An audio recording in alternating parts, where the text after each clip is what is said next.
Вы знали о том, что он задумал? Нет. И вы утверждаете, что он ни разу не заговорил с вами о побеге? Никогда. Он не разбирается в политике. Все в танце. I was gripped by this story of his early life, which is the story of our film, which is his youth, student, and then culminating in this decision to defect into the West in 1961 from Soviet Russia.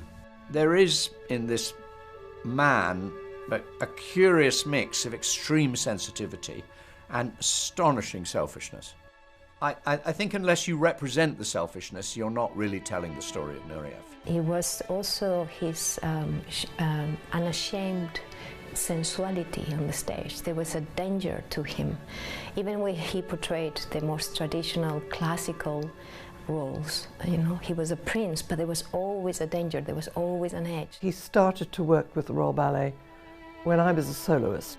In spite of the fact that he very often cancelled rehearsals, he loved to be spontaneous. So he would suggest in the wings just before you made an entrance that something perhaps tonight could be done a little differently. And you had to just ride with it.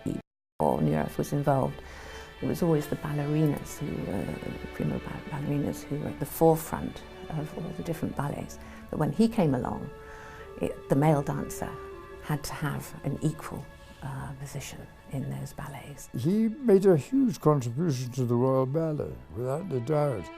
And he gave the whole company a lift. He was setting new targets they'd not sort of dreamt about. And he didn't let go until he got what he asked for. I've always described it as being on a cliff edge in a high wind. He was such a big star. People don't realise what a big star Nureyev was. As big as the Beatles.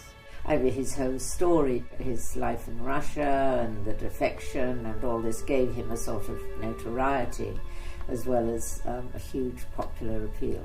That he had the courage to take on the KGB, but also that he knew there was no way back. And when you think about the importance of the relationship he had with his family, with his mother, and that he felt he had to give that up to be a free man and to be the artist he knew he could be. I think it's extraordinary. Руди! Куда направляешь? I remember him mentioning it once. I'm being followed, I'm always being followed.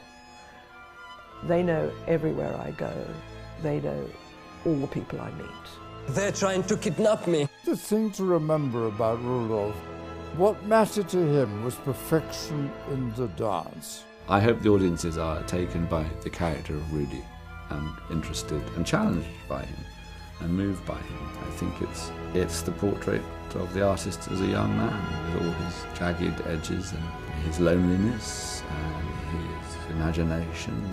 But it's youth looking to realise itself.